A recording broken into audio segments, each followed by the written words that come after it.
Bonjour à tous, aujourd'hui on voit la suite de ce genévrier Itoigawa.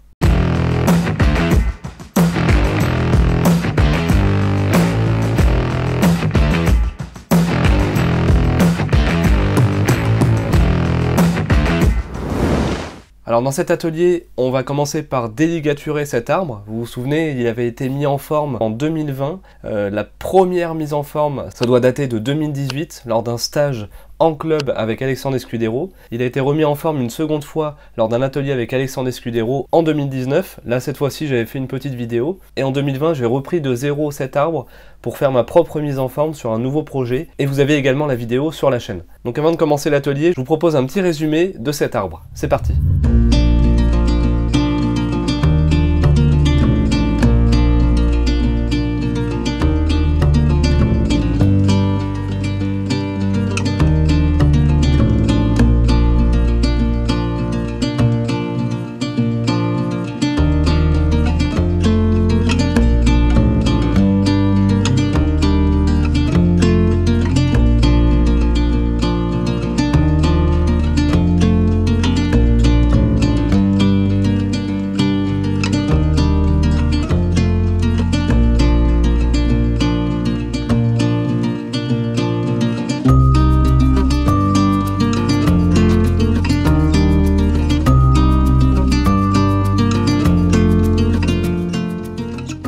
Donc depuis cet arbre, il s'est remis à pousser, il y a des nouvelles flèches qui sont apparues, donc il a bien repris de sa mise en forme. On voit également que comme il y a des flèches, forcément les branches ont grossi, et donc le fil commence à rentrer dans l'écorce. On voit là des plans rapprochés, où on voit le fil qui commence à rentrer dans l'écorce. Et ça fait partie d'une des questions les plus demandées des débutants, quand retirer le fil. Alors déjà, ça va dépendre de la vigueur de l'arbre et de l'espèce. Donc pour cet atelier, on aura besoin de quelques outils, donc une pince à jean, une pince à couper le fil, et puis j'ai aussi un ciseau à couper le fil. Vous allez voir, c'est assez sympa parce que ça permet de couper des sections assez importantes, mais avec la facilité d'une paire de ciseaux, avec les anses. Je trouve ça pas mal, mais c'est plutôt pour les fils assez fins. La pince à couper le fil, on va plutôt l'utiliser pour les diamètres un peu plus gros. Donc là, je commence à déligaturer. Donc comme d'habitude, je commence par les extrémités et je remonte dans l'arbre. En fait c'est simple, il suffit de couper le fil dans le sens inverse dans lequel on l'a posé. Donc pour le déligaturage, on déligature en premier le fil fin aux extrémités et on remonte au fur et à mesure jusqu'aux fils les plus gros.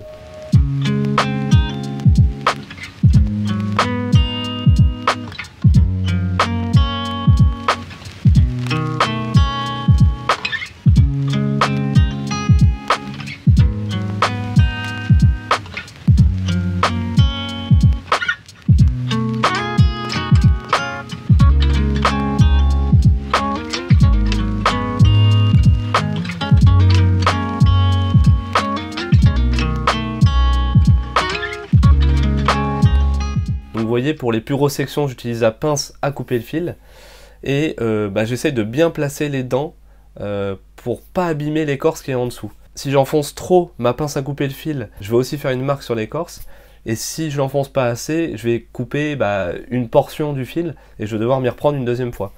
Donc il faut vraiment bien sentir en fait le fil et bien sentir l'écorce au bout. Et de toute manière, la pince à couper le fil, elle a un profil qui est arrondi. Donc c'est fait pour que les mâchoires se rassemblent et elle n'abîme pas ce qu'il y a en dessous.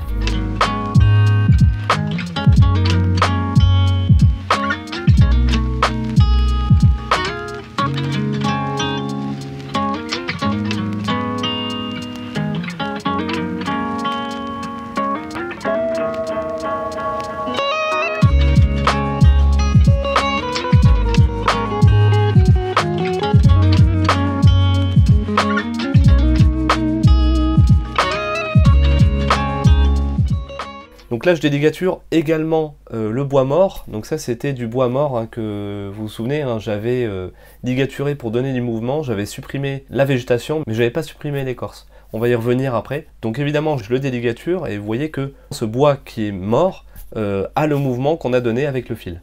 Pour revenir à la question quand déligaturer, pour le cas des genévriers et également des pins, donc les conifères dans la globalité, ils ont une écorce en fait qui est un peu molle. Le fait que le fil serre l'écorce, ce sera pas très grave pour la suite parce qu'en fait ça va se regonfler, c'est un peu élastique le bois des conifères. Et en plus, ces conifères, c'est élastique. C'est-à-dire qu'on va leur donner du mouvement et ils vont, par leur élasticité, revenir un peu à leur position d'origine si on ne laisse pas le fil suffisamment longtemps.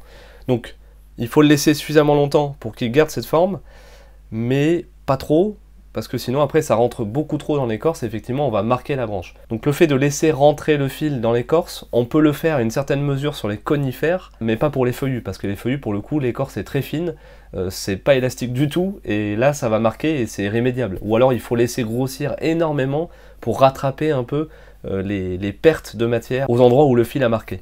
Alors que là, par exemple, pour le genévrier, on peut laisser marquer, par exemple, à peu près un tiers. Ça posera pas de souci parce que ça va se regonfler. Donc au final, les conifères, moi, je laisse quand même un bon moment. En général, c'est entre 6 mois et 1 an. Bon, évidemment, si l'arbre se met à grossir énormément, qu'il est engraissé au chimique ultra fort, ça sera peut-être un peu moins. Moi, je suis sur quelque chose d'assez équilibré, avec un NPK de 6,66, donc ça grossit pas très vite, et ça me permet de laisser le fil suffisamment longtemps. Et vous voyez que j'ai tout déligaturé, et le mouvement est maintenu. On n'a pas de branches qui sont revenues en arrière, qui ont repris une autre direction, et donc le fil a été déligaturé au bon moment. Il n'y a pas de marque irrémédiable, ça va se résorber avec le temps, et les branches sont bien en place.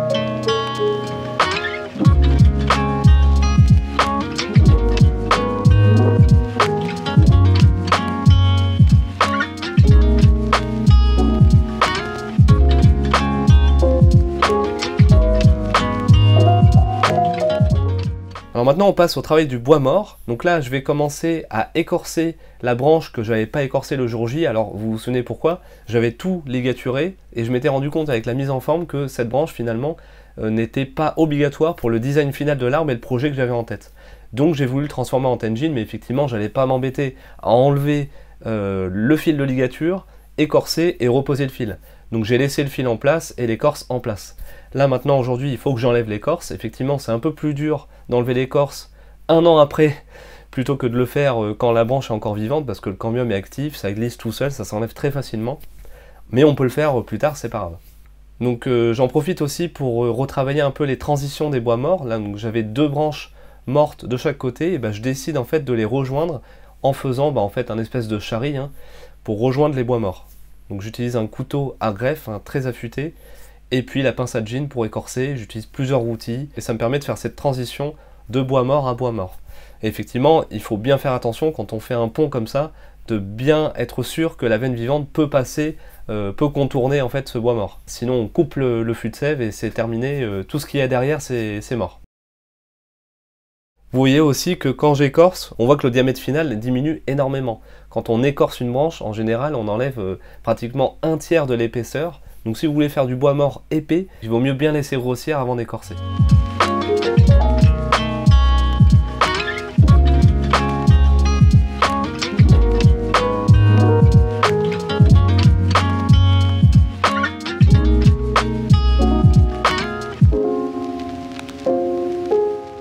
Donc j'utilise aussi le chalumeau, ça je l'avais montré dans plein de vidéos, j'utilise toujours ça pour le bois mort. Ça permet déjà, de supprimer toutes les petites fibres qu'on n'a pas réussi à enlever à la main, en grattant ou en utilisant la pince à jean. C'est un peu long de tout enlever à la main, donc le bois mort déjà les extermine totalement, ça part en fumée. Donc ça c'est la première raison. La deuxième raison, ça permet aussi de resserrer le bois, donc ça resserre bien le bois, ça met en valeur les fibres, et vous voyez quand ça se resserre, le bois bouge légèrement, comme s'il se mettait à bouger tout seul, c'est assez amusant. Donc ça resserre bien le mouvement, et là le bois mort va rester fixe dans sa position. La troisième raison, c'est que ça permet de vieillir prématurément le bois, et c'est ce qu'on fait dans le bonsaï, on utilise des arbres qui sont pas forcément très vieux, pour donner l'impression qu'ils sont très vieux. Donc ça aide.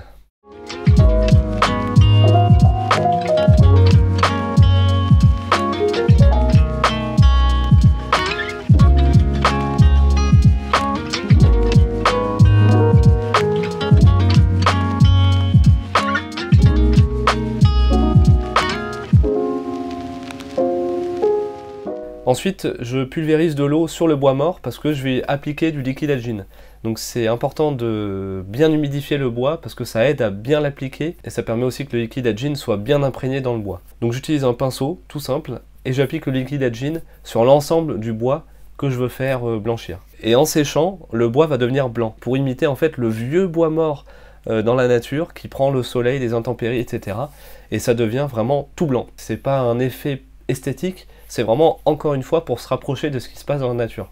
Alors je sais qu'il y en a qui n'aiment pas trop le bois blanc immaculé, ils trouvent ça pas naturel. Donc pour le liquide Adgin, il y a plusieurs écoles. Il y en a qui aiment bien laisser le bois naturellement vieillir, donc ça va mettre beaucoup d'années à blanchir, mais il va rester un peu gris. Il y en a qui aiment bien, et il y en a qui aiment bien aussi que le bois soit bien blanc pour faire un gros contraste avec la végétation verte et la veine vivante qui est marron rougeâtre. Pensez à me mettre en commentaire votre avis sur le bois mort. Est-ce que vous utilisez du liquide Adgin? Vous préférez le bois mort blanc, plutôt gris, etc. Ça m'intéresserait de savoir. Voilà, donc cet atelier est terminé. On voit que le bois blanchit légèrement. Donc là, je n'ai pas laissé totalement sécher pour la vidéo, mais effectivement, ça devient blanc au bout d'un certain temps, en séchant. On voit l'avant-après, donc effectivement, il n'y a pas de changement sur la mise en forme, mais il n'y a plus de fil de ligature et le bois mort a été complètement travaillé et traité. Et on voit aussi qu'aucune branche a bougé, la mise en forme a bien été maintenue malgré le fait qu'on ait retiré le fil. Donc pour cet arbre, je vois plusieurs choses. Déjà, bien le faire grossir, je pense qu'il va passer dans un pot de culture japonais assez gros pour bien le faire grossir parce que j'aimerais bien que le tronc soit environ 2 fois plus épais pour faire une cascade un peu plus convaincante. Mais ça évidemment, ça va se faire année après année. Et quand il aura suffisamment grossi, il aura le droit à une prochaine mise en forme. Mais je pense que le projet va rester dans cette idée de semi-cascade. Voilà, j'espère que cette vidéo vous aura plu. Je vous invite à laisser un commentaire pour me dire ce que vous pensez de cet arbre, de cette mise en forme, des techniques utilisées, etc. Et si vous avez des questions, j'y répondrai. On se retrouve bientôt pour un prochain sujet, et faites du bonsaï!